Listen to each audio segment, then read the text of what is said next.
Premier livre de Samuel.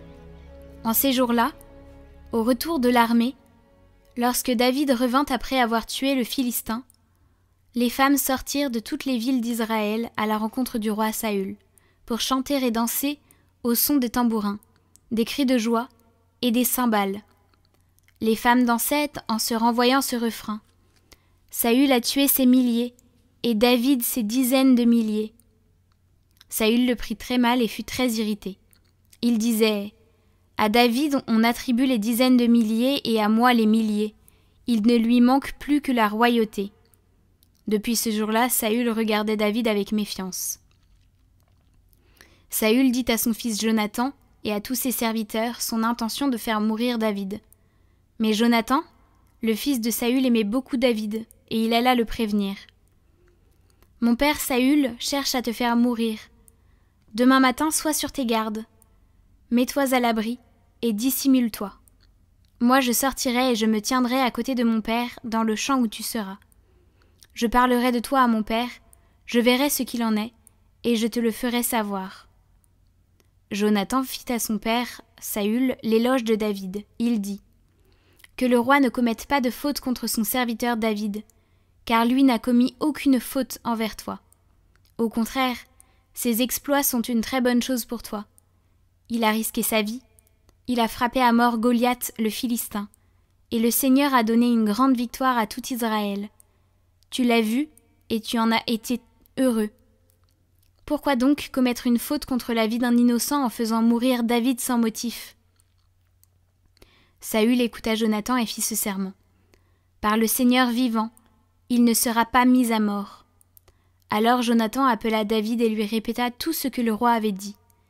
Puis il le conduisit à Saül, et David reprit sa place comme avant.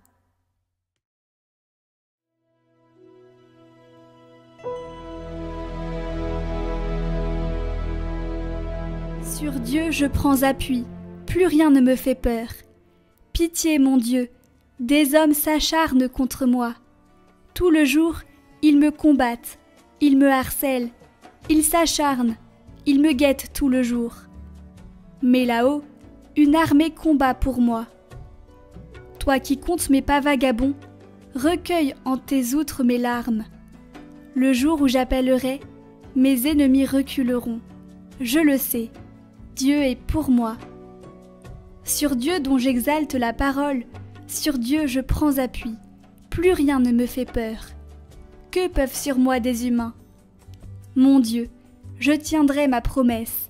Je t'offrirai des sacrifices d'action de grâce, car tu m'as délivré de la mort et tu préserves mes pieds de la chute.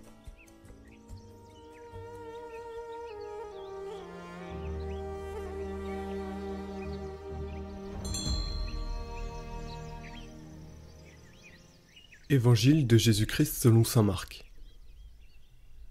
En ce temps-là, Jésus se retira avec ses disciples près de la mer, et une grande multitude de gens, venus de la Galilée, le suivirent. De Judée, de Jérusalem, d'Idumée, de Transjordanie, et de la région de Tyr et de Sidon, vinrent aussi à lui une multitude de gens qui avaient entendu parler de ce qu'il faisait. Il dit à ses disciples de tenir une barque à sa disposition pour que la foule ne l'écrase pas, car il avait fait beaucoup de guérisons, si bien que tous ceux qui souffraient de quelque mal se précipitaient sur lui pour le toucher. Et lorsque les esprits impurs le voyaient, ils se jetaient à ses pieds et criaient « Toi, tu es le Fils de Dieu !»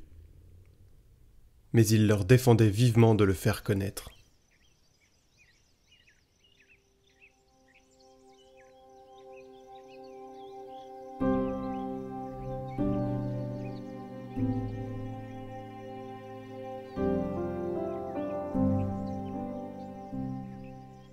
Commentaire de saint Athanase.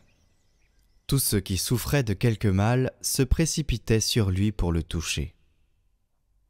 Le Verbe de Dieu, incorporel, incorruptible et immatériel, est arrivé dans notre région, bien qu'il n'en ait pas été loin auparavant. En effet, il n'avait laissé aucune partie de la création privée de sa présence, car il remplissait tout, lui qui demeure auprès de son Père. mais il s'est rendu présent en s'abaissant à cause de son amour pour nous. Et il s'est manifesté à nous. Il a eu pitié de notre race. Il a eu compassion de notre faiblesse. Il a condescendu à notre condition corruptible. Il n'a pas accepté que la mort domine sur nous. Il n'a pas voulu voir périr ce qui avait commencé, ni échouer ce que son Père avait accompli en créant les hommes. Il a donc pris un corps, et un corps qui n'est pas différent du nôtre.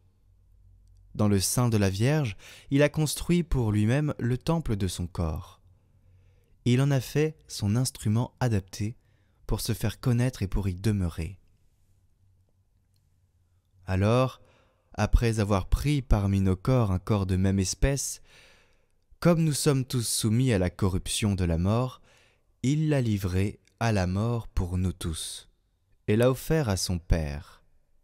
Il a fait cela par amour pour les hommes.